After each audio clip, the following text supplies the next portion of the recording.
Today we've got Nadia coming to talk to us, which is also part of the Socialist Workers' Party and has written one of the more recent ISJ articles on BLM and post-BLM. If you haven't been to a meeting like this before, our structure is we have our speaker coming in for roughly 30 minutes, followed by contributions. I will ask for you to keep your contributions 3 minutes, but it's all right, I'll time you and I'll let you know when your time is up. And then we give the speaker a bit of an opportunity to come back on any questions or comments that were raised. Also, this meeting is going to be recorded, so if you feel comfortable with that during the discussion time, please do let me know when we do hand you the mic. But yeah, I think without further ado, I'm going to pass over to Nads. Cool. I'll use this one.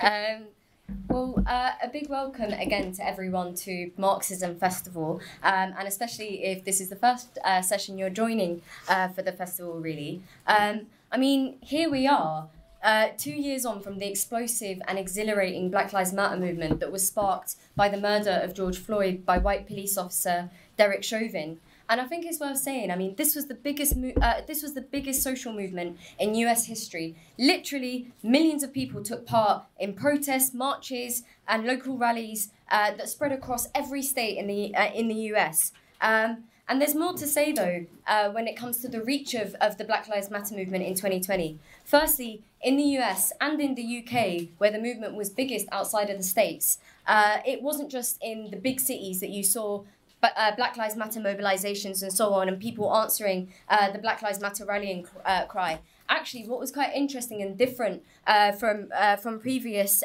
waves and so on was that actually you saw the movement spread to rural, often predominantly white towns with little history of anti-racist struggle. These sorts of places actually had been encompassed and had been part of the movement as well, something that hadn't really been seen in previous waves of the struggle, and to be honest, isn't something seen often when we see big explosions of fight back against racism. But as well, I think it's worth drawing out that actually, there's much to be said about the global reach of Black Lives Matter as well in 2020. Obviously, it took place in places like France, Germany and so on, places that themselves have history of racist policing and so on, and highlighted, the cases there, like for instance, Adama Traoré. Sorry if I'm pronouncing that incorrectly to any French speakers in the room and so on. This is what was highlighted in the French Black Lives Matter protests and what have you. But I think the thing that was really special about 2020 when it comes to the global reach of the movement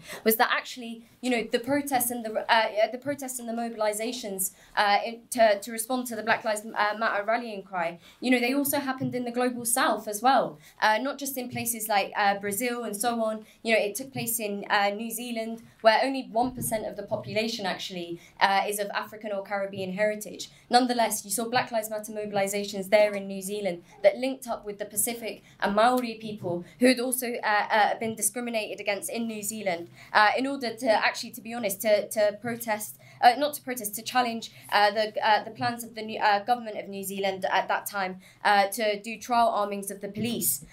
When we talk about Black Lives Matter in the global south, this was in Africa as well. The biggest mobilizations happened in Kenya and South Africa. But you also saw significant mobilizations as well in different parts of the continent, like Accra in Ghana and Kampala in Uganda, both of which were heavily repressed by the police and so on. And the reason being, and I think you can see it in the response to the African Union chairman when he was criticising America in the midst of the movement and so on, like, oh, America has to deal with its problem of the police and so on. He was absolutely lambasted because people were saying, well, look, we might not have racism here in Africa and we might have defeated colonialism, but the structures that colonialism left behind, the police and so on, they operate the same. And so on. And so, I think it's incredibly significant that actually this was a movement with really deep and global reach, to be honest. And I think it's something worth highlighting and celebrating, really. But despite all of this, 2 years on, there has been a debate as to whether Black Lives Matter achieved anything. For people like Elaine Brown, the former head of the Black Panther Party in the US, you know, the movement is barely a movement, and certainly one that isn't worth celebrating. Certainly isn't a movement worth celebrating because, you know, for Elaine Brown, people weren't willing to sacrifice their lives in the same way her generation had been in the Black Power movement. Other people like Cedric Johnson, somebody who's published a book earlier this year called The Panthers Can't Save Us, titled after his lead article within the book and so on. For Cedric Johnson, he sees Black Lives Matter as a bulwark of neoliberalism, really. For other people, you know, they're disheartened at the lack of concrete outcomes that the movement produced. Now, you know, I have to say quite clearly, I disagree with these positions. You know, I think Black Lives Matter, while yes, there were, you know, certain limitations and so on, which we can start talking about later, you know, I think Black Lives Matter has had a massive impact on society, really, and one that we're still feeling. First of all, you know, the movement achieved one of its primary aims, getting Derek Chauvin locked up on the charge of murder. And while, yes, this is only the beginning of challenging police racism as a whole, you know, we have to remember that there was nothing automatic or inevitable about Chauvin's charge. And we know all too well how rare it is to have police officers charged and sentenced for racist violence and murder, both in the US and here in the UK. But more than that, though, I mean, the Black Lives Matter movement in 2020, I think it had the important impact, an important impact that we really can't underestimate. That being that it radically transformed the terrain in which people not only understand and talk about racism, you know, it radically transformed the terrain in a way that people actually feel more confident in challenging racism and so on. And like I said, I think this is an impact that we've continued to see roll out over the last 2 years and so on. You just think about the response to the revelations about Child Q, the 15-year-old black student who was pulled out of her exam and strip searched by white male police officers. The response to the revelations around Child Q, this was backed up by widespread outrage across society. But what we saw was hundreds of the local community in Hackney, you know, alongside activists and crucially students, marching on 2 different days to Stoke Newington Police Station, not just to demand answers and justice, but for the officers involved to be sacked. And to be honest, the question around Child Q is a big part of why, at the moment, the Met is one of 6 police forces in this country that are now under special measures. So the response to Child Q, I think, has shows really how actually the terrain in which we're challenging racism is really different 2 years on from Black Lives Matter. And I think the radical response to the revelations about Child Q, you know, they're not at all unique, are they? We've seen a number of spontaneous mobilisations to racism since Black Lives Matter that I think showcase a new layer of society radicalised against racism, as well as a new layer of activists within the movement as well. You think about the walkouts that students have led.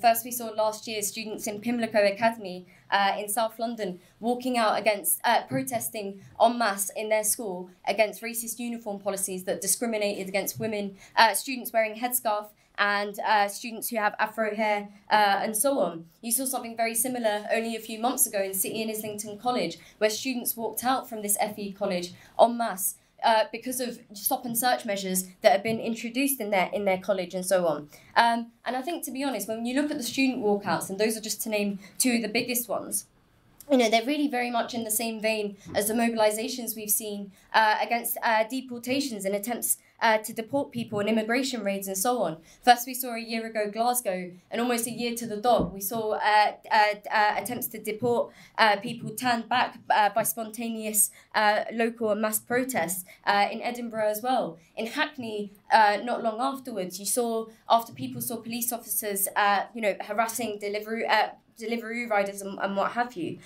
You know, people actually driving the police out of Hackney and so on against, you know, the police trying to harass on the basis of immigration offences and so on.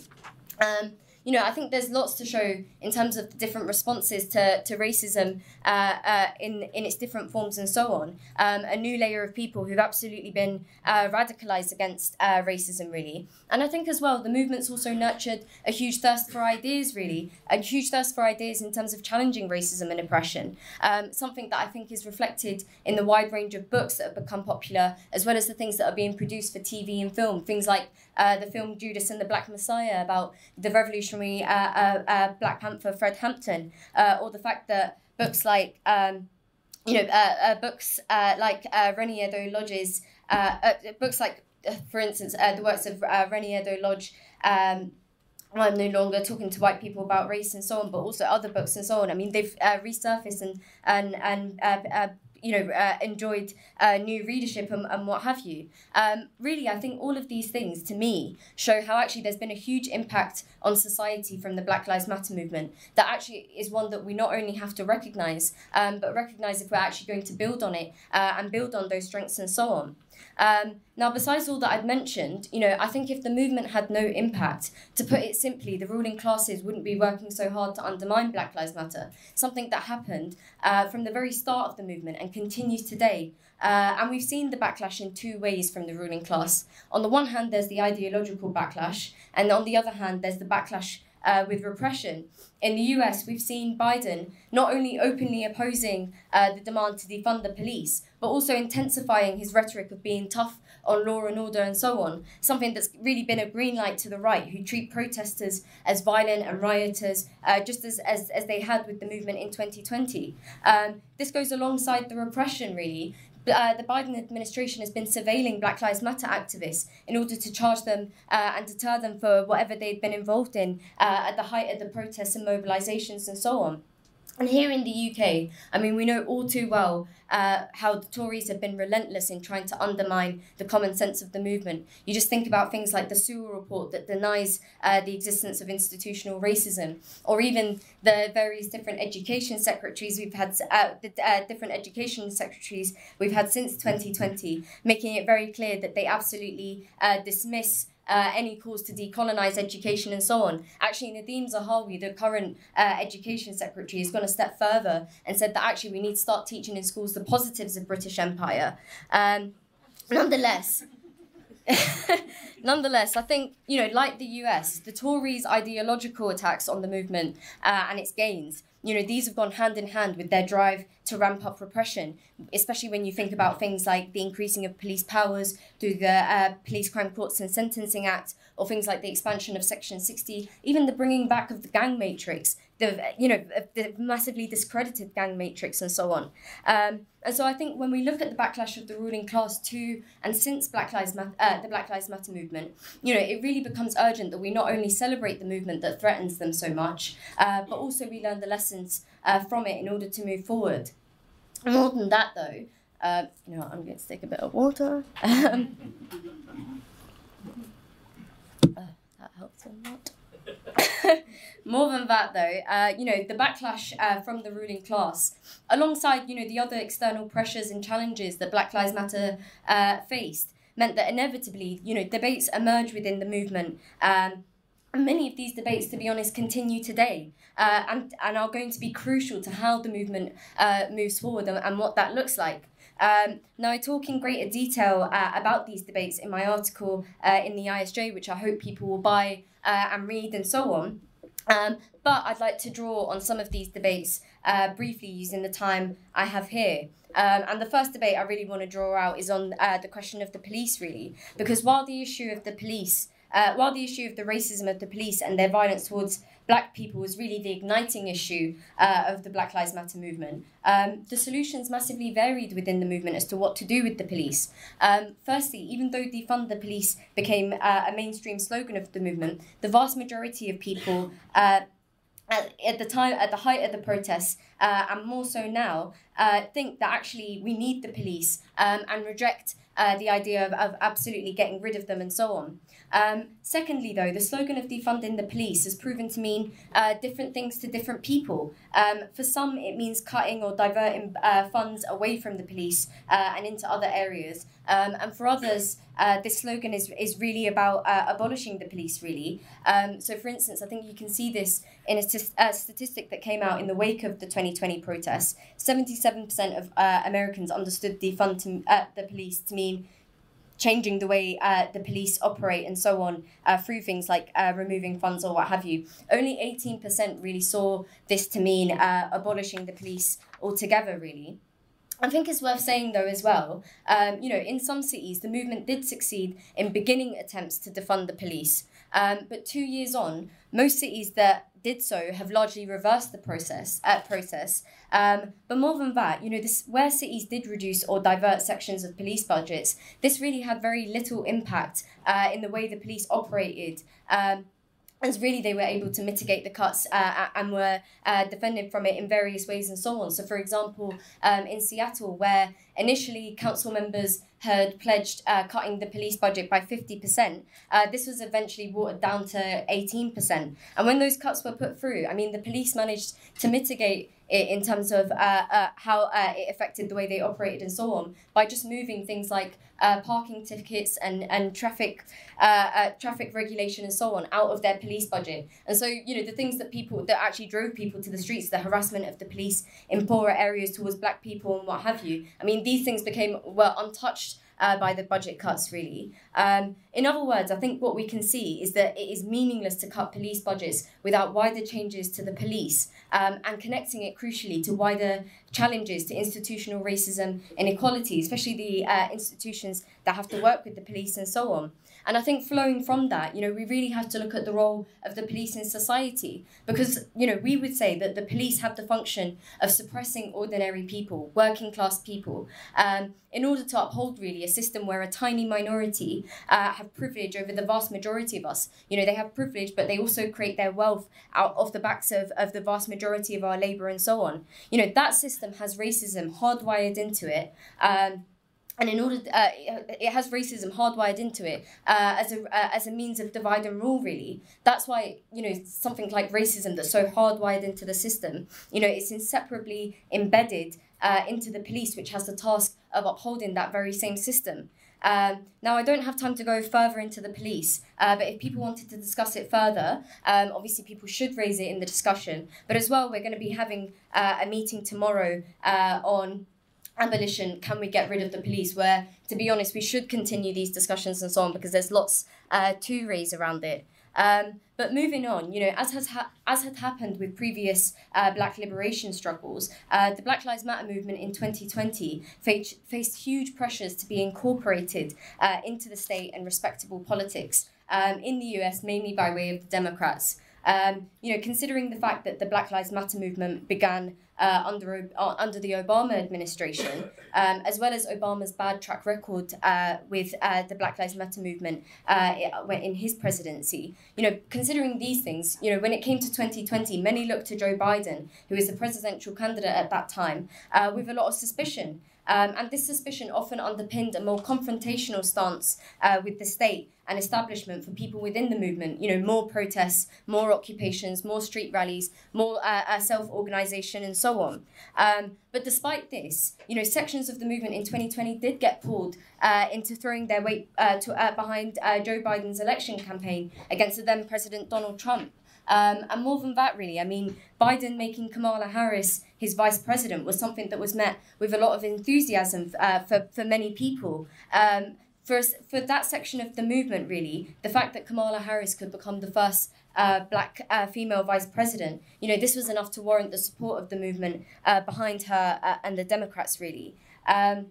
Now, as I said before, lots of people within the movement were very wary of the Democrats and their tendency to co-opt and tame movements. And Obama, this is not just because of Obama, really. Obama wasn't unique. The Democrats have a history of being a graveyard for social movements. But as well, rightly so, people pointed out that Kamala Harris's politics were dangerous to the movement.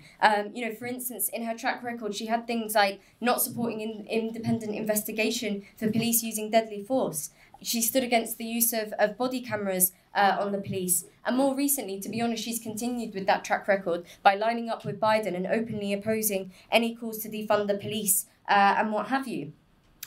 So lots of people did withstand this pressure and so on. But in the end, while the street movement in the US was already beginning to decline, the divisions of energy within the movement, between those pulled behind the Democrats and those wanting to continue confrontation with the state, this division definitely exacerbated the decline and fragmentation of the movement.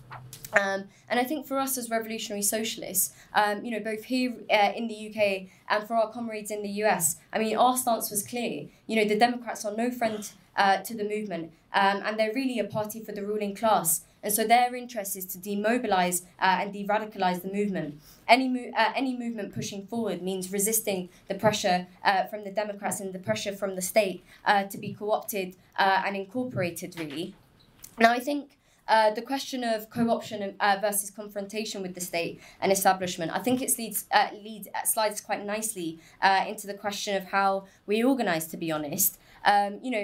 In rejection of big parties and organisations, the structurelessness and the leaderlessness of the Black Lives Matter movement, it was and still is something that is often celebrated as a huge strength of the movement. And to a large degree, fair enough. These qualities helped enable the movement's creativity, which in turn produced a whole new layer of activists who really took ownership of the movement and so on. But as, for instance, the writer Keeanga-Yamahtta Taylor discusses, the author of the fantastic Black Lives Matter to Black Liberation, this, leaderlessness and structurelessness, these things have the limitation of being unable to, these things have the limitations within a movement of making it unable to formulate clear, united demands, let alone making decisive moves for the movement at key junctures.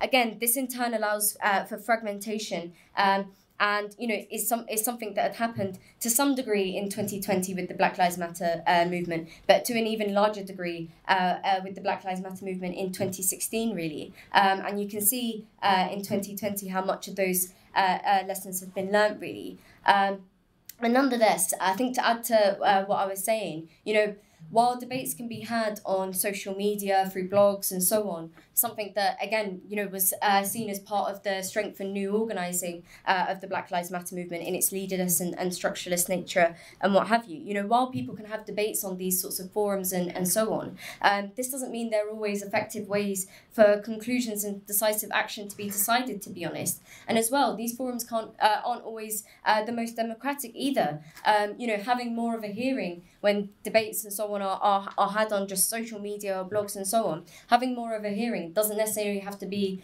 down to whether you're very rooted in a campaign or very rooted in an issue that is affecting you or what have you. It can be down to how many followers you have and how well you can put out what you've got to say and so on. But I think again, this is something I go into more depth into my article as to the question of how the movement should organise, whether it should be leaderless or structureless. But I think it's worth saying, this debate is not one that's unique to the Black Lives Matter movement, really. We've seen similar debates happening in the recent climate movement. And to be honest, this was an argument that people saw, for instance, even more years ago in the anti-capitalist movement. And perhaps people might want to talk more about later. And so, really, I think, this isn't something, in terms of talking about how the movement organises and so on, I think the questions and the debates that came up in Black Lives Matter are really debates and questions that have come up in lots of different movements in recent years, including Black Lives Matter and the climate movement that have happened over the last couple of years and so on. Now, a big debate that I'll just mention without going into in as much detail as the others I've talked about is really the debate around the role of white people within the movement. And again, this is something we can discuss more here, but I also wanted to highlight that actually there will be a meeting on allyship tomorrow in the culture tent that people can talk about, whether allyship is a useful framework. But nonetheless, this question, what role white people can have in the struggle, this has come up in one form or another in every anti-racist struggle. I think what was different about Black Lives Matter was that the multiracial nature of the movement and its spread, including to predominantly rural, predominantly white towns and so on. This meant that more people were asking whether white people can play more than just a peripheral role in the fight against racism, and more than just a passive role in the fight against racism. More people asking, what active role can white people play and so on. And I think this is a positive thing because at the end of the day, the fight against racism, it's not something that can just be left to black people, really. If racism is systemic, ending it will take the energy of more than just the people who face racism, really. This is going to really take a critical mass of society to take on the state, the ruling classes, the system, and all the things that they have at their disposal, really. And so, I think this is a really positive shift that had happened within the movement, but we can talk about it more in the discussion if people would like to raise it. Really, where I'd like to start wrapping up is, how, that shift and the multiracial nature of the movement that Black Lives Matter had in 2020. This is something that is very much connected to, I think, how the question of class featured very strongly within the Black Lives Matter movement. The point that I'd really like to conclude with, to be honest, because COVID-19 really exposed the depth of systemic and structural racism, as well as where real privilege lies in society, with the 1%. For many people, they saw for the first time how, for the vast majority of our lives, are treated as disposable and cheap to the god of profit, but also how racism puts the lives of Black and brown people at the very sharp end of that dynamic and process. This is the context that I think Black Lives Matter, as a strong mass multiracial struggle in 2020 came out of, really. Class demands like PPE and housing, these things were at the centre of the protests and online discussions surrounding the movement. I remember the protests that had been happening in London, chanting with thousands of others, justice for Belly Majinga, say her name, Belly Majinga being the railway worker, the Congolese railway worker who died of COVID-19 after being spat at by a racist passenger, what have you. In fact, actually, in one of the mobilised protests that had happened, the family of Belly Majinga had joined Hyde Park to speak to the people assembling for the protest, connecting the issues between the experience of the pandemic and the violence people face, not just at the hands of the police, but a racist society and so on. I think it's really significant that the movement highlighted the intersection between race and class, because this is an important step towards the recognition that racism doesn't affect us all the same. The COVID-19 pandemic, the death of railway worker Belly Majinga, somebody who was working at the height of the COVID-19 pandemic, even despite being vulnerable, her death, this wasn't just something that happened because she was Black. It happened because she was a Black worker, like many others, often in frontline work that put them at greater risk of contracting COVID-19 and so on. And this is the story across the disproportionate deaths in general of people who are Black and of other global majority backgrounds, whether it was to do with work, overcrowded housing, poorer health rates, and so on, really. And this is something that didn't just start with the pandemic. Really, this was something that was built on the existing inequalities that already existed in society in these various different areas: work, housing, health, and so on. I think what all of this shows is that, again, class shapes our experience of oppression. But I think for us as Marxists, it's really important that we go further than that, really. We think ultimately class is also what gives us power to end oppression, including racism. If racism is something that is hardwired into capitalism from its infancy, born out of the Atlantic slave trade, persisting through the era of empire as a mechanism of divide and rule, but also of extracting resources abroad, and something that continues today as a way of scapegoating migrants and refugees in order to deflect the anger away from the ruling classes, that is the bosses, the politicians who squeeze the vast majority of us and so on. If racism is so hardwired into that system, then really we need something that not just confronts the symptoms of racism, but racism at its core and at its root, really, which goes back to capitalism and so on. But this dynamic where we create the profits of the tiny minority who exploit us, the 1% and so on. This is exactly what makes the ruling classes vulnerable. They rely on workers who form the vast majority of society in order to make their profits and for their system to function. That's why when workers fight back, they can bring the system to a standstill and the ruling classes to its knees, really. Black and brown people, they're absolutely a part of the working class. And so this is really what gives them power to ultimately end the system that racism is so central to, really. And with Black Lives Matter in 2020, I think we saw the impact of class politics. We saw the impact that class politics had on the breadth and scales of the movement, as well as the radicalism of the movement, really. The high point of it being the longshoreman strike on Juneteenth, where thousands of dock workers shut down ports up and down the West Coast in order to protest police racism, or more generally institutional racism and so on. And I think this showed a massive potential and a way that we can deepen the resistance and so on. And really, for us as revolutionaries, I mean, this is a process that we absolutely welcome. But I think as well, I mean, in order for the movement to push forward in achieving fundamental change and raising a serious challenge, in order for the movement to raise a serious challenge to systemic racism, you know, I think it's really important that in our fight backs going forward, that we fight to orientate the strategy of the movement on the power of the working class, really. And I think we have a huge opportunity to do this at the moment. You know, we saw with the RMT strike last week, one that was led by a black migrant alongside their white co-workers and so on. You know, this was something that was massively inspiring and clearly rocked the Tories. And I think, you know, the task for us is really to connect the radicalism of Black Lives Matter with the power of the organised working class if we're going to win fundamental change and stamp out racism, really. But I'll leave it there and hand back to the chair.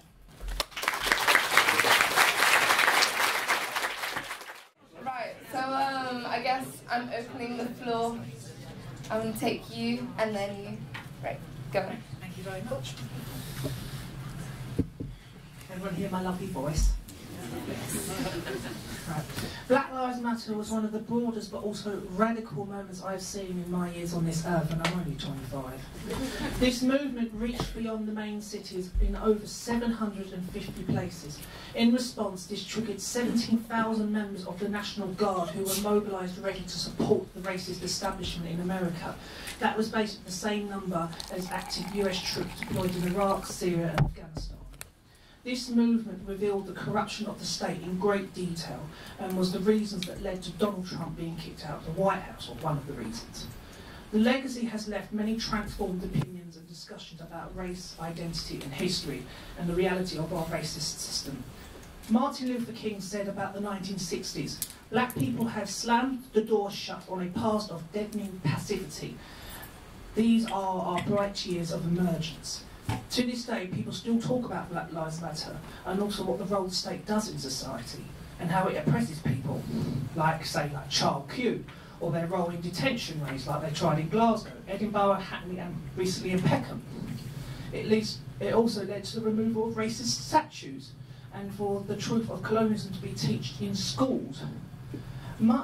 So much has been brought into our minds and the mainstream, but this must never be forgotten as we still have a major fight ahead of us against this system, which is the culprit of all forms of oppression, like the asylum seeker bill, which can take away a person's citizenship without further notice or warning, or the protest bill, not only targeting protests, but also Gypsy and Roma communities.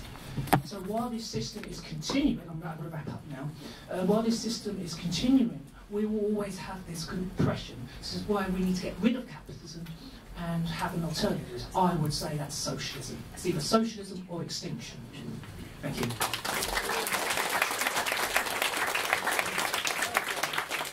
I don't know. I'll to the next question. Yeah. Thanks for that. Yeah, glasses all the way back there, followed by obviously green shirt. Cool. Hello. I'm from Ireland, and when Nadia was mentioned at the beginning how this movement spread throughout the world, equally in Ireland, not just in the major centres of population, but in quite rural towns. And as people are probably aware, Ireland is a country of mass immigration for over 200 years. But there was a change maybe in the last 30 years when a lot of people claiming asylum came to Ireland, many of those African people, and the Black Lives Matter movement that emerged back in the summer of 2020 would have been led by the children of those people, and those young people themselves had spent many years in centres for asylum seekers, horrible places, many of them with deportation orders hanging over them. And just 4 months after that, in December 2020, you had the first ever shooting dead of a young black man by Irish police. George Nkencho was his name, a Nigerian man, again, who as a child had spent a lot of time in these asylum seeker centres. So in Ireland, the legacy of Black Lives Matter would be those young people seeing the connection between the way they are being treated in their daily lives and the way asylum seekers are treated by the Irish state. So, from an Irish perspective, definitely positive. Thanks. Thank you for that. I'm just going to reiterate that this is a recorded session, so if you don't feel comfortable with us recording you, please say before your contribution, green blazer, followed by you. Yeah, cool.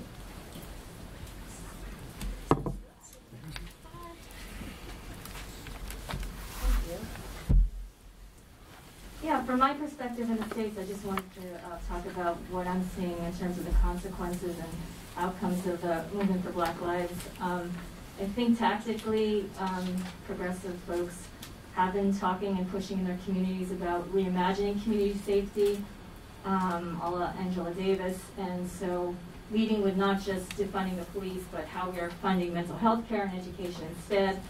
And can that money instead come from the bloated budgets of the police department? So that gives us like a practical tactic. The labor struggles that we're seeing today in the States are definitely built on the strength of the movement for Black Lives. If we remember, like we're seeing Amazon workers, Starbucks workers, and just this grand organizing that's happening now. The first resistance on an Amazon workplace in Bessemer, Alabama was definitely a fight for racial justice. And so while we didn't win that, it was obviously coming on the heels of the movement for Black Lives, and it definitely energized the nation to look at the racial injustice of the Amazon workers. And then what Nadia was saying about it being a multiracial movement and the importance of that. I mean, when we saw Portland protesters, that's a largely white city, overwhelmingly white. And we saw white protesters, grandparents and mothers pushing carriages, getting tear gassed and water cannons. I mean that really helped change the fight, and it's made the ruling classes afraid. It also served to support the Stop AAPI hate movement, which came right after the spa shootings in Atlanta, Georgia, and I don't think that multiracial movements to stop the hate crimes against Asian Americans would have been as strong if it hadn't been for the movement for Black Lives. We definitely saw starkly how the Democrats de-escalated the movement for Black Lives when quite wealthy black athletes were wildcat striking, and Obama stepped up and said, instead of striking, why don't you turn the basketball courts into voting booths and put your energy into voting for the Democrats. So we learned as a movement, and I think it was very clear that black faces in high places wasn't going to change the racial injustice happening in the country and elsewhere. And instead, I'm going to have to ask you to sum up. Yeah, we have to continue building this multiracial global movement against racism. Thank you.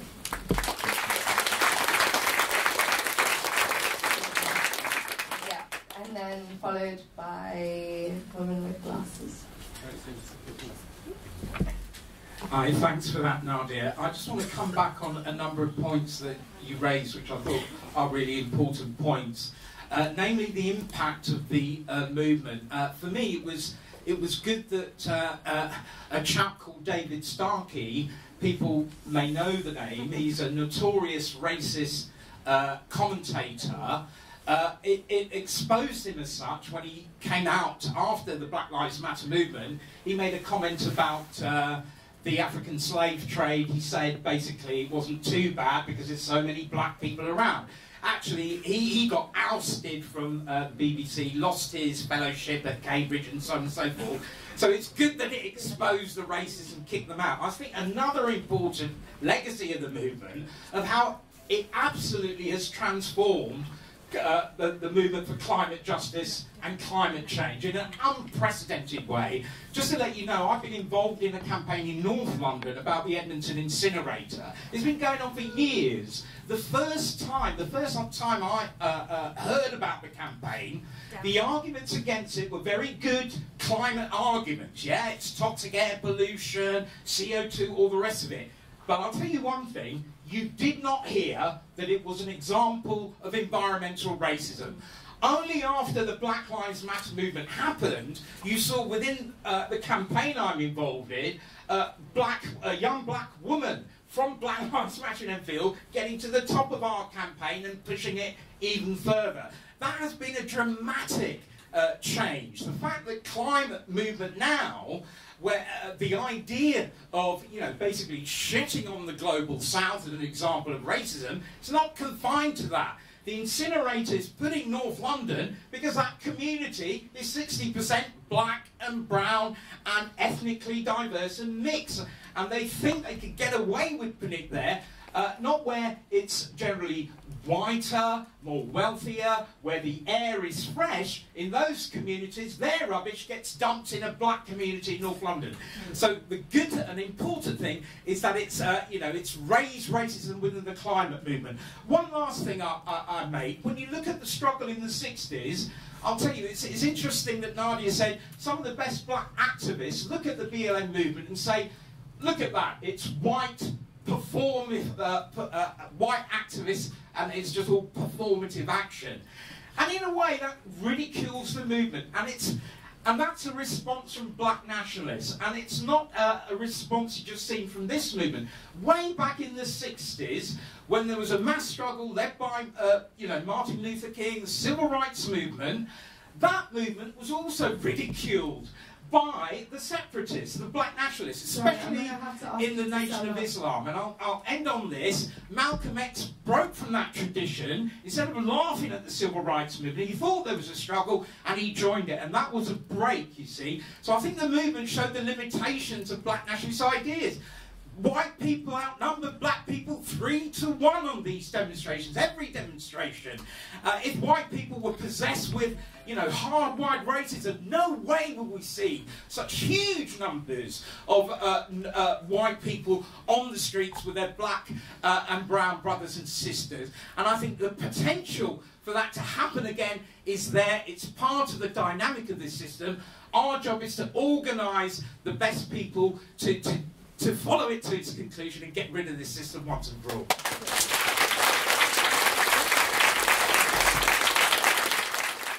I'm from Norway, and when people think about Norway or hear about Norway, they probably think, oh, there's no racism at all. But there definitely is, but because of BLM, as Nadia mentioned in her very nice presentation, by the way, thank you.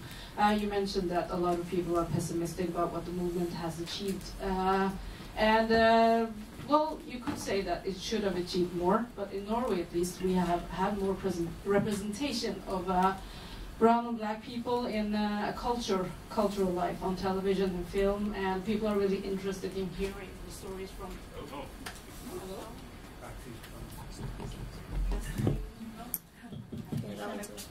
Just speak loudly. What did you say?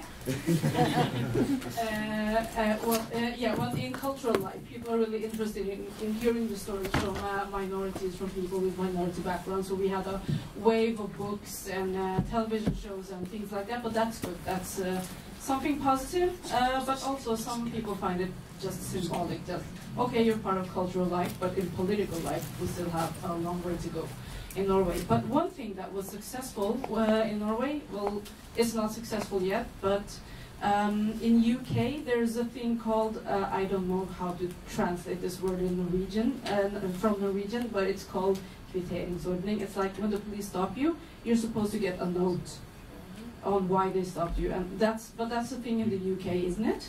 Yes, exactly. So they're working on it in Norway.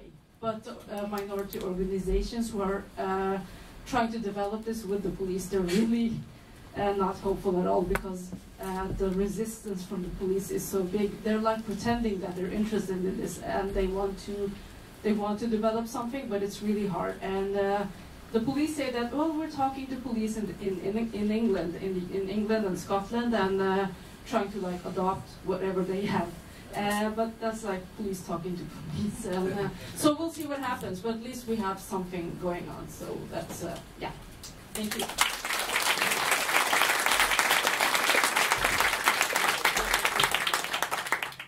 Yeah, sorry, I got times mixed up. We have plenty of time for contributions. Yeah, thanks a lot, Nadia, for that talk. It was really good, and I would really urge everyone to read Nadia's article in the ISJ. It's really thorough, yeah. If you enjoyed the meeting, definitely read that.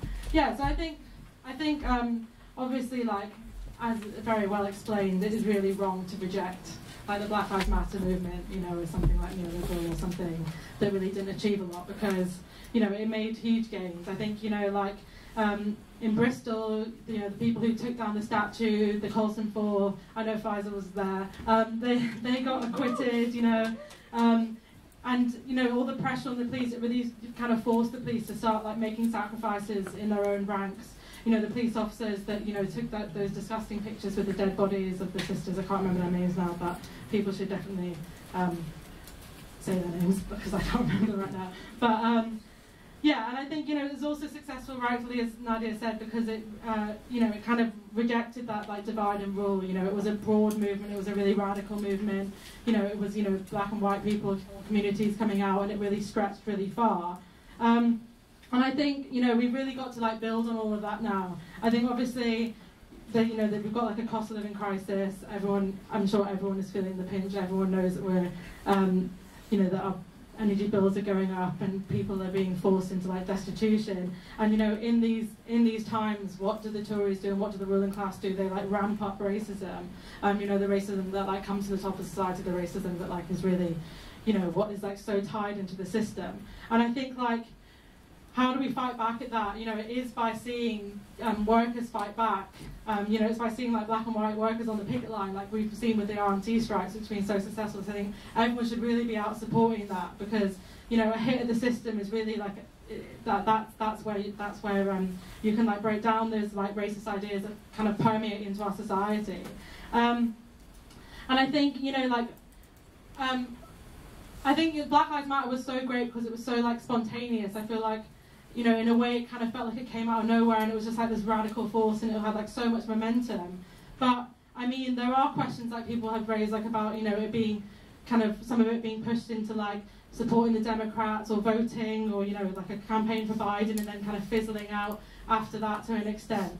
I think, you know, there's other great things that are happening now with like the deportation raids, like whole communities coming out. You know, those things are really spontaneous and great, and you like see all this energy in the movement. But I think ultimately, like, you need like an organisation there, and you need organisation basically to like make sure these movements are always brought to their most radical conclusions, that they like carry on that momentum, that you've got people in there like and being able to answer, you know, these questions about defunding or abolishing the police. You know, what is the role of white people in the movement, and, you know, kind of being able, like, basically socialists in there being able to say that, you know, that what is central to it is class and it is capitalism, and that, you know, we fight racism by fighting the system, and like, yeah, taking on the system, and unfortunately, sorry, you got to wrap up. Okay, well, and unfortunately the system is very organised, so we really have to be organised against it. So I'm sure Nadia will say this again, but if you want to join a great socialist organisation which will always fight oppression,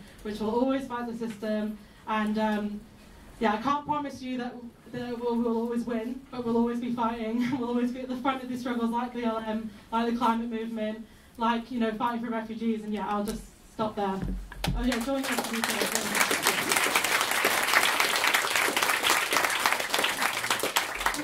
Can you pass the mic down there? So second row, third row from the back, and then followed by final row right in front of you. Cool. Rihard Desai from South Africa. We saw 70 largely young black African men killed at the hands of the military and the police during our lockdown, which spurned our version of Black Lives Matter. And if you see, you know, there's a continuity with that. You know, these are black soldiers, these are black policemen.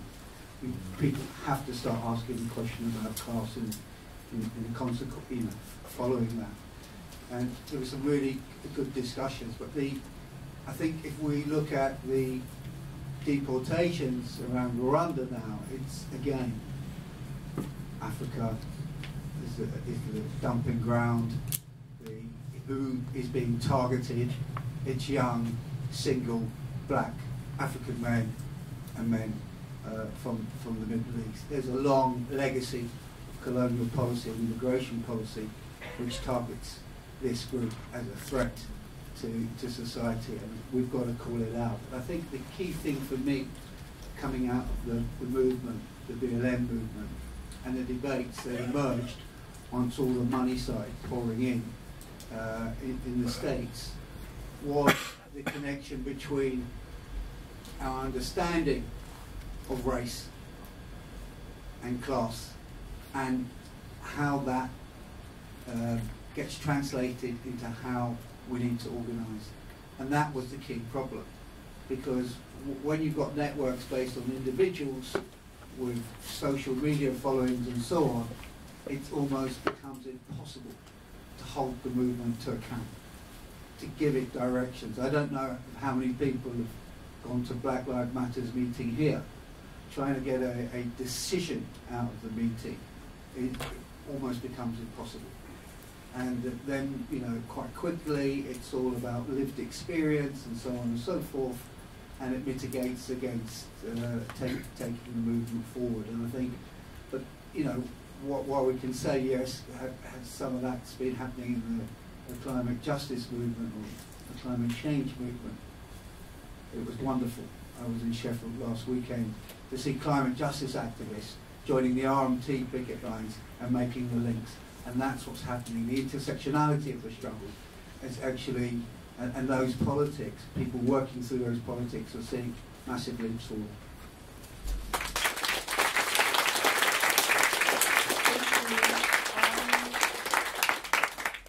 Right, yeah. Yeah, I want to come back to the question of the police. On the one hand, I think what's come out from Black Lives Matter and the protests that we've had is exposing the police as completely being institutional racist, and it's not just 5 police forces, you know, it's absolutely widespread, not just in Britain, but across the world, and, you know, fact. On the one hand, it's good that they're going into special measures, but on the other hand, I don't think it is that good in some respects, because you look at where special measures are applied, say, for example, you know, after a death of a child, and social services, the police, and health, the police always come out scot-free from that, you know, hardly any blame. It's people, you know, I'm an ex-social worker, so I've got an axe to grind, but it's always the social worker who gets the blame. And the special measures being imposed on the Met in particular, I think it's just a delaying tactic in some respects, because how long will it be before the actual report is actually published, and it's quite likely to be kind of a cover-up, because it's the police policing the police again. And I think we need to be aware of that. And the other problem with it is that if there is a need, and there will be need for protests and Black Lives Matter to actually get back on the streets again, you know, the police being in special measures, that will actually change, you know, they're just doing their job and all that kind of nonsense. So I think there's two swords to it, or whatever the expression is, really about special measures. We'll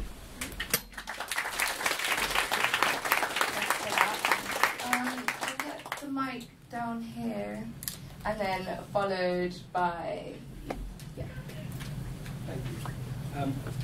Nadia mentioned the Juneteenth demonstration in 2020. The longshoremen's strike, and that was, of course, the occasion when one of the great activists who straddles the 60s through to today, Angela Davis, spoke and arguably gave the title to this meeting because she talked about the Black Lives Matter struggle being a great moment, but argued that what we need is a movement for lasting change. And of course, what we've had since then has not just been a moment, but months and months and years of struggle which have made a difference. Nadia quite rightly said Chauvin would not have been convicted had it not been for those struggles. Some of us remember what happened to Rodney King back in the 1990s. His battering at the hands of the police being broadcast across the world, but those police officers being acquitted. By contrast, Chauvin being convicted on this occasion. The fact that you see something as small on one level as footballers week after week taking a knee at the start of football matches makes a difference. In the last 2 days alone, on the BBC Radio 4 Today programme, I've heard it mentioned that there are discussions about changing the English literature curriculum to take Philip Larkin off and to ensure that more diverse voices are heard. There's been reference to the National Statues Project, which documents the outrageous extent to which dead white men dominate the national monuments that we have. It makes a difference when people argue about and demand change. I live in Brixton, and every day when I go to work, to be able to go past Windrush Square, named after the Windrush generation, which has the Black Cultural Archives, and which since April of last year has had a monument to Cherry Gross, a black woman who died at the hands of the police, makes a difference, and they are the product of struggles not just in the last couple of years, but struggles that we have fought for over decades. It makes a difference to the sense of pride and inclusion of black people in society. Problem, however, of course, is when I get to the courts where I work, the overwhelming majority of people that I end up representing are still poor and black and most likely to have been excluded from school and so on. What does that tell us? That yes, of course, we can, must and should fight for reforms, and they do and can make a difference. But if we're going to get rid of racism once and for all, we need a more radical transformation, and that's when we need to talk about revolution, and that's why the debates and discussions about the legacy of Black Lives Matter do actually matter. Because yes, it's right, that someone talked about the United States, and it was, unquestionably activists, Black Lives Matter activists who went out and campaigned and helped to deliver. Actually helped to deliver the defeat of Donald Trump, but the outcome has been Biden. When we have a vice, and to think that if the great thing that has come out of that is a vice president in Kamala Harris, who was a career prosecutor, who made her career on the backs of sending black people to prison. That is not ultimately the kind of victory that we want and deserve. That is why we need to talk about the need for a revolutionary transformation.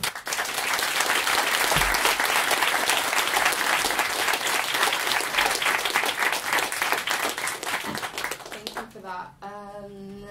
Third row, first person that way. Sorry. Oh, also, you guys can still raise your hands. Thanks, Nadia, for a really, really brilliant talk. I think it's brilliant to actually be back in the room and be able to talk through the lessons of the BLM movement, because it's one of the first spaces that people have really been able to do that on this kind of scale, I think. And I think one of the biggest legacies when I think about it is the way in which, the sort of famous quote from Angela Davis about it's not enough to be non-racist, but we have to be anti-racist, was something that just got kind of taken up, and so many people, very, very wide layers of people across the world were convinced of that fact. So, like, for me, that's embodied by all the posters that were all around, our communities when we were locked down, or, the actions that were taking place in parks and, socially distanced protests and so on. And I think that means that we're left with a really enormous potential to try and turn that into a kind of galvanised force. And we're going to need to, because when you look at the legacy of the BLM movement. I mean, I work for an organisation called Stand Up to Racism, so I was very conscious at the time of the shift that took place, where a lot of kind of capitalist institutions, even the Financial Times, How to Spend It, wrote in to say that they wanted to tell everybody to donate to the anti-racist movement, which was one of the strangest experiences, because usually I use that to quote what the rich bastards are up to in meetings, to say how we need to fight them. But there was this huge shift, I think, that took place right across the whole of society. But I think there was one area where we didn't see that shift, and that was when you look at Johnson's government and the Cabinet's decision to come out of that incredible movement, and the huge pressure that created, and the huge spotlight put on the question of institutional racism and racist violence and so on. And they came out of that, denied institutional racism's existence, and launched a whole series of intensified racist policies. And so one of the things I wanted to come back on that Nadia mentioned was the connection with what's happening around the Nationality and Borders Act and the Rwanda deportations, because I think we're facing a very, very vicious government that is absolutely determined to get, they want to create facts as much as our movement wants to create facts. So Priti Patel would have been very happy to send, the huge cost that it would, taxpayers' money it cost to send that plane to Rwanda with 2 or 3 or 4 people on it. And one of the things that they talked about coming out of that incredible victory that we had of stopping the first flight, there's yet to be a deportation flight to go to Rwanda, and that was that was an impact of the wave of protest, of the work by the PCS Union and Care for Cali, who've been fighting in the courts to overturn that, but they've been bolstered by the protests that have taken place underneath. So I think it's really, we should see that as a victory for the movement. And I think. Sorry, I'm gonna have to ask. Okay, cool. I was going to just say very, very, very briefly, the victory that we had in Kenmure Street. That's where I grew up. It's where I live. It was a fantastic day of black and white working class unity on the streets that drove the police out of our community on Eid, and it's been replicated now in 3 different parts of the country. And we need that mass movement to fight for those victories and to fight to have black and white unity in the working class.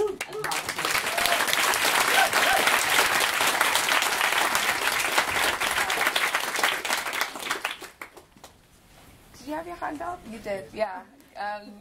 The next, followed by you, and then. Yeah, thank you, Nadia. So I just wanted to say that, in 2016, when the first Black Lives Matter movement popped up, there were some prominent figures on the left, including people like David Harvey, who were saying that they couldn't see the link between Black Lives Matter and anti-capitalism.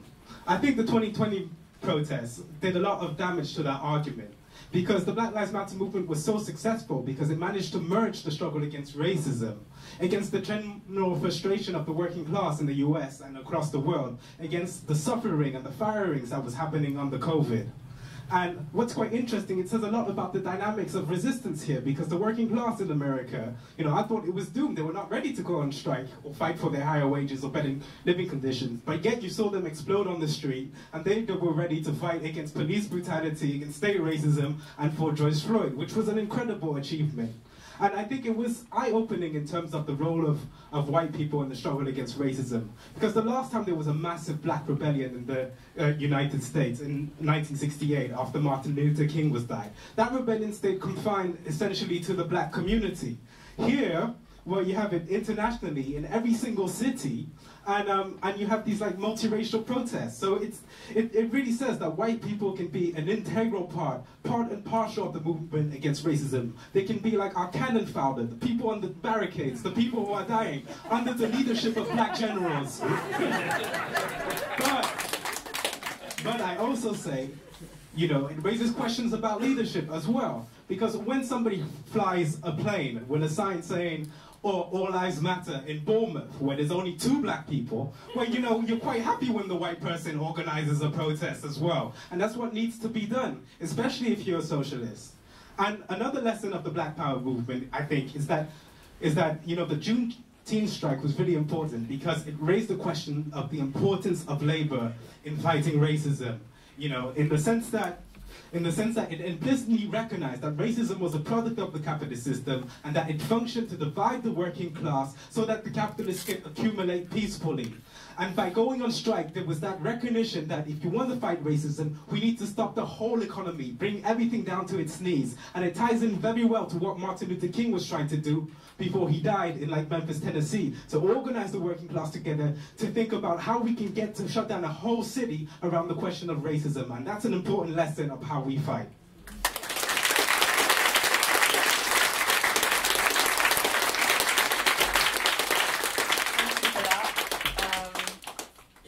Perfect in terms of timing.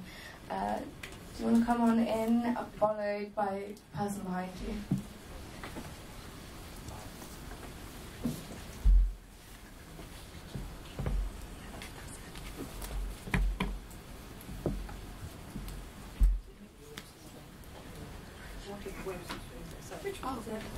You had your hand up, yeah. Great. So the point I wanted to briefly make was about education, which Nadia mentioned.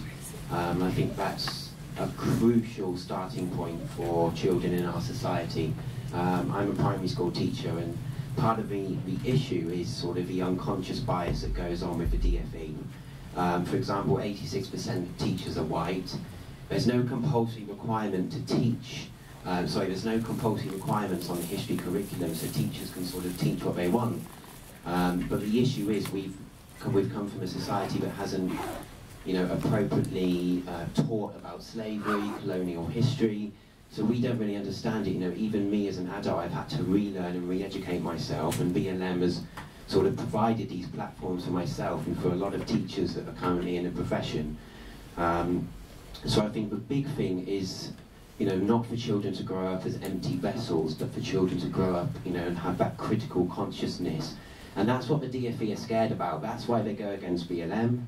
That's why they go against the campaign, because they know that children have come from a place where they're either empty vessels and they're not sure what the colonial past was and the truth of it. And then they're going from that to BLM. And for the DFE and the government, that's too extreme, for their perspective. They can't have children growing up thinking, oh, I'm proud to be black, and this is BLM, and this is what it means to be an ally as well. It's either one or the other. So I think as white allies, we really need to focus on re-educating ourselves about the colonial past and the slavery past, so that we can teach that to the children of today, so that they can then link that to BLM to create a safer and a more secure and an equal future in society. That's what it's about.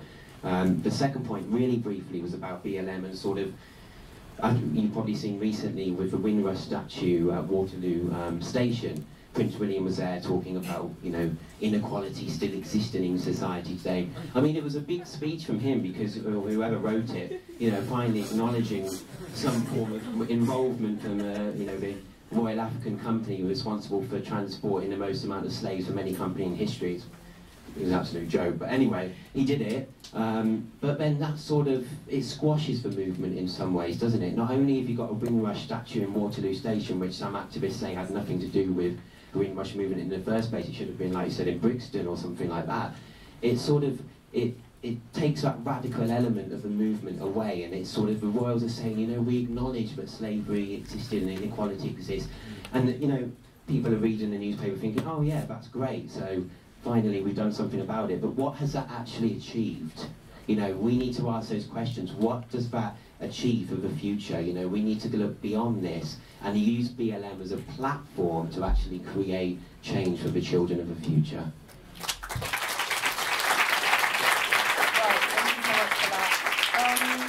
Unfortunately, we only have... Can you pass the mic just behind you? Yeah. That's our last contribution. I'm so sorry. I'm sure that everyone has amazing things to say, and Nadia has a lot to come back in on. So yeah, take the floor. Thank you. So I think my issue with BLM is, I'm glad obviously that there was resistance to kind of unfair treatment and oppression, but what I notice is, I'm a PCS union rep in my workplace, and I noticed that management in my organisation and other organisations came out and actually with some quite strong statements about that they needed to do more on racism and inequality.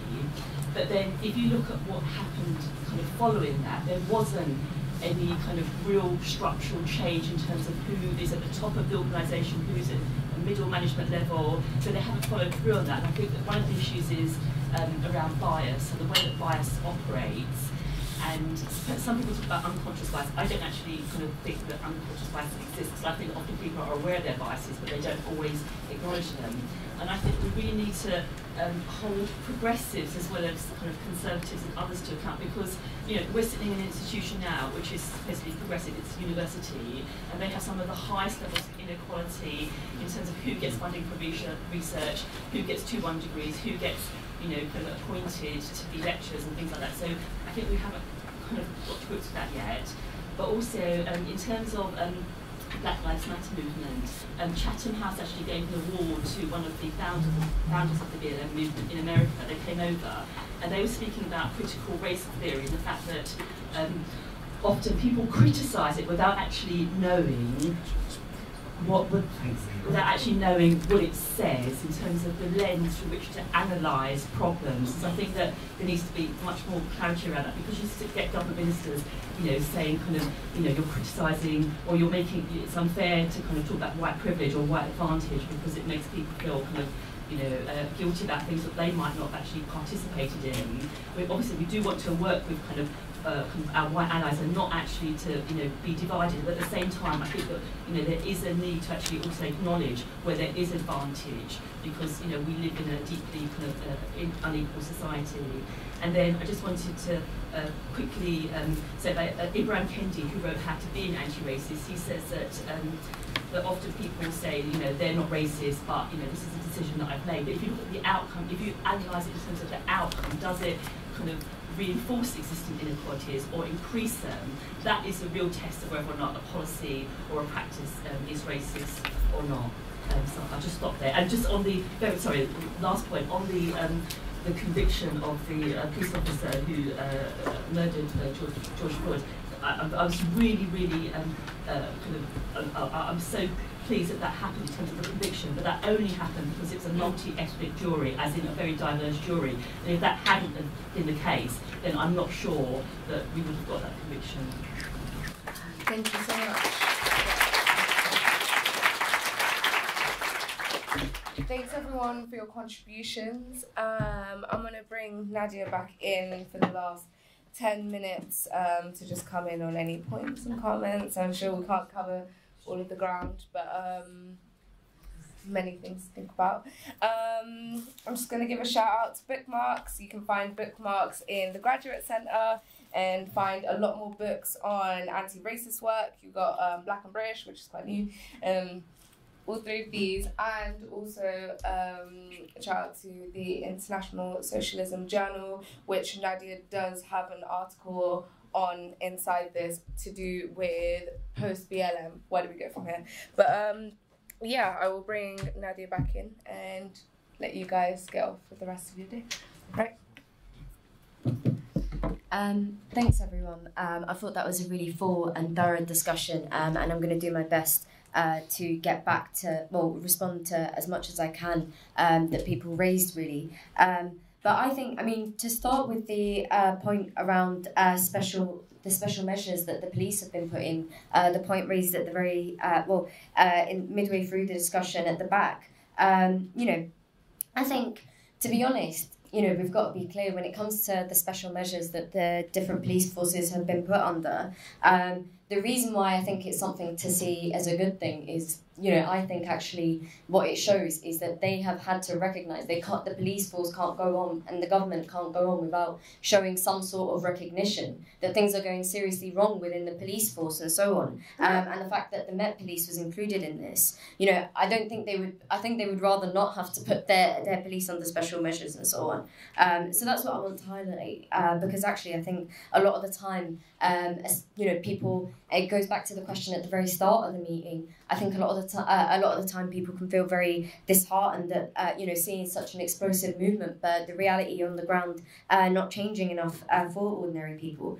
Having said that, I think the comrade is absolutely right to say that actually this is something that is most likely going to be a delay tactic. And really, it's not enough in terms of actually challenging, the way these police forces operate and so on, and their conduct and what have you. I think he's absolutely right to say that. And I think, it's something that we all know, really, isn't it? The police are incredibly good at getting away with all sorts of things and so on. And the fact that they end up being the ones to review one another and so on and investigate one another, it really highlights that corruption and so on. I can see a friend of mine at the back from Leeds. We know in Leeds there's a plaque that had been put up for the first person recorded, black person who was recorded to have been killed by the police, David Olawale. A plaque had been put up. The next day it had been broken and taken down. Activists put it right back up. It had been taken down again and so on. Nonetheless, the point I want to make about David Olawale is not the plaque although that's an interesting thing that's going on at the moment. But it's actually the fact that he's also the only person in the UK who, the police officers who'd murdered him, he's the only person who, got a conviction for the people who'd murdered him. It's never happened again. This happened in 1969. It's never happened again. To me, that screams that the police have gotten incredibly good, and the state and establishment have gotten incredibly good at making sure that they do manage to get away with it, and they don't have to convict one of their own again, really. So, and that's what I really wanted to respond to the point raised at the back, really. And, lots of people spoke about the question of performative solidarity and white people and so on.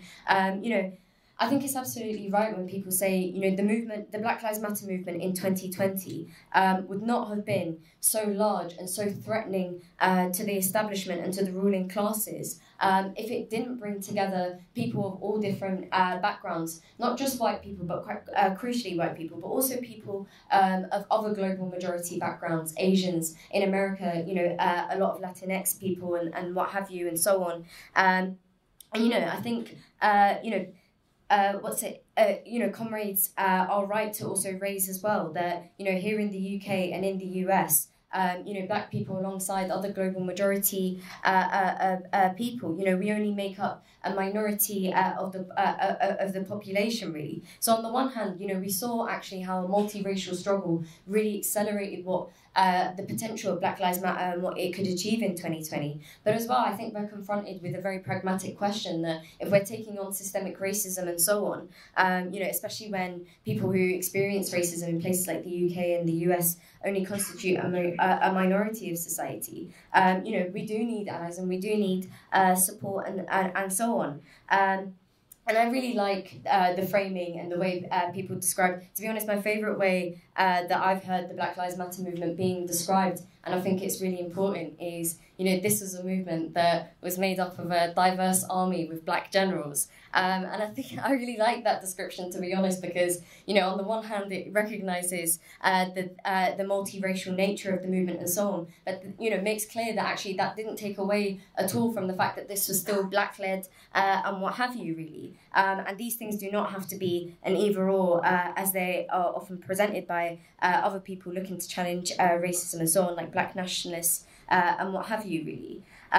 But the point I really wanted to end on in response to those things was really that, white people, and specifically white working class people, I think they have an interest in challenging racism and in ending racism, and I think, to be honest, there's lots of examples you can give to draw that. But I think it's very interesting that we're seeing racism intensifying, not just here in the UK and in the US, but around the world. You think about what's going on in France and so on. I think it's really interesting that we're seeing racism intensifying from the top in the midst of a social emergency. I think it shows that actually the reason why the ruling classes are trying to intensify racism is actually because they need to be able to keep all of us in our place, whether we experience racism or not. They know that huge attacks and squeezes on working class people, black and white, and everything in between, they know that these attacks are happening. They're pushing people to the brink. And actually they're going to intensify racism. They're going to intensify the divisions because they need us all to stay in our place, really.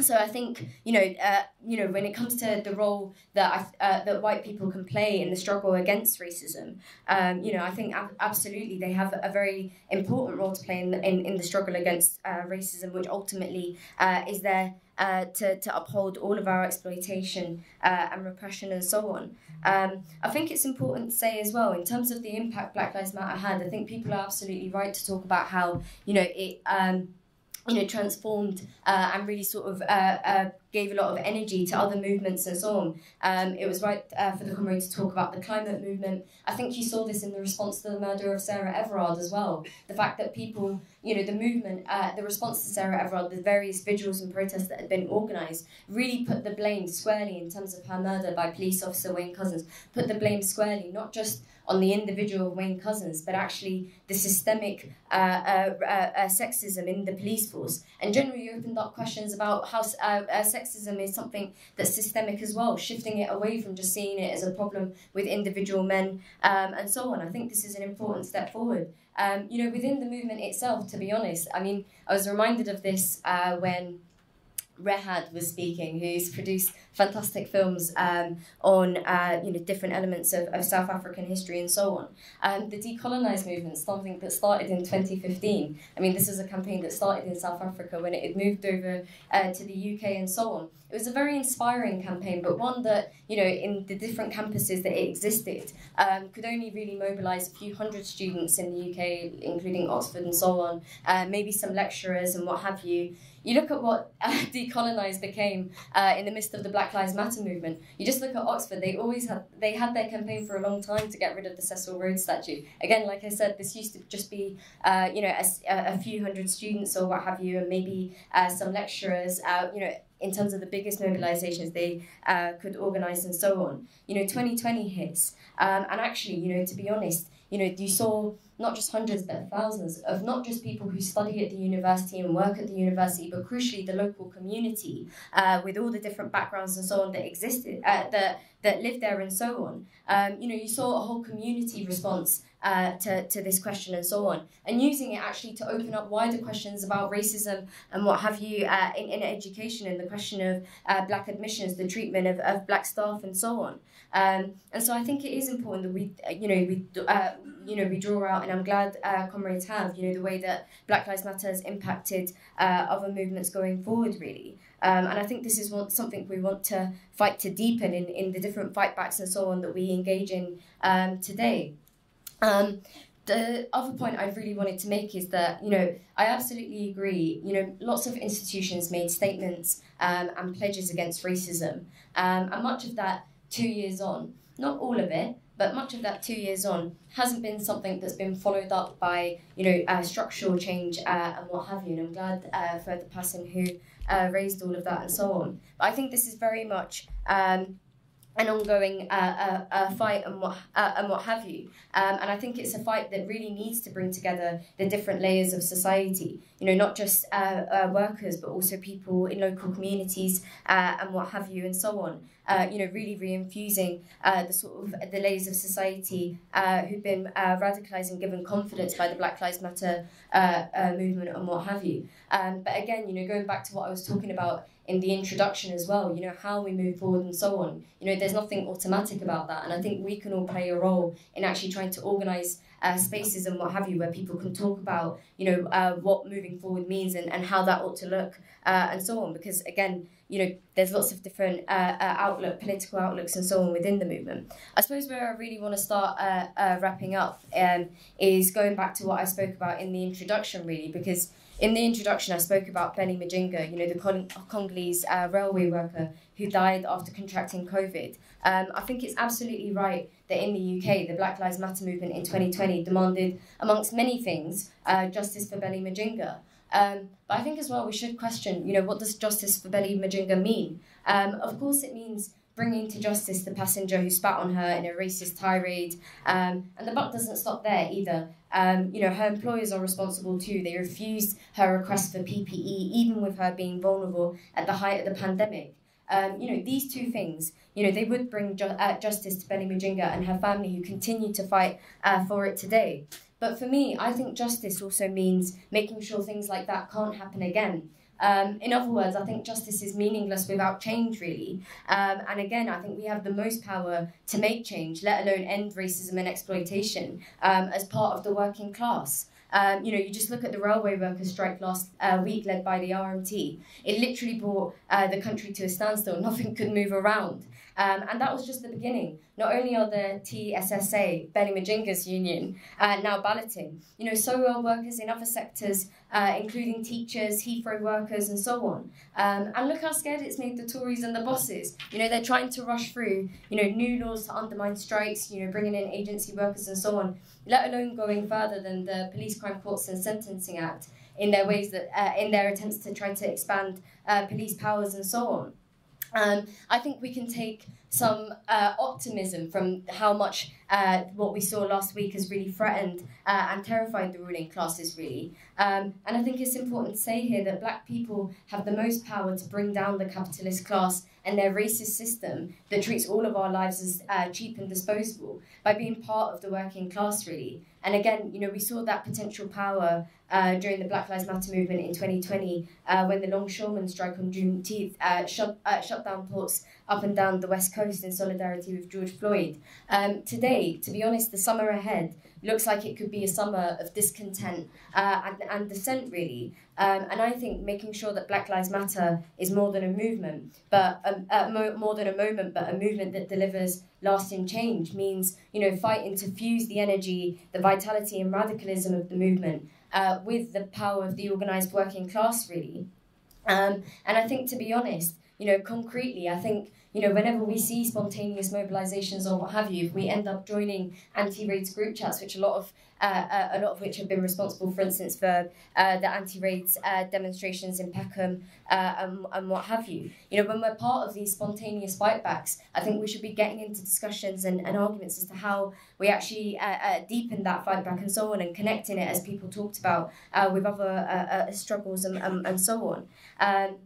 You know, this is really what we want to see in terms of taking the movement forward. And I think, to be honest, if people agree with that project, you know, fusing the energy and the vitality of Black Lives Matter with the organised power of the working class, then I hope people will join us in the Socialist Worker Party. You know, Black Lives Matter wasn't the first movement to face pressures in all different directions, nor will it be the last. You know, really, we need more revolutionaries on the ground defending struggles from things like co-option, from things like the pressure to de-radicalise and so on, from things like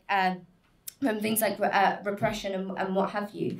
You know, we need more revolutionaries on the ground defending struggles from these things, and fighting to draw those movements to their most radical and revolutionary conclusions, really. But none of us can do that on our own as revolutionaries. We need to be connected together to do that. So I hope people will join the Socialist Worker Party today and join us in that fight back.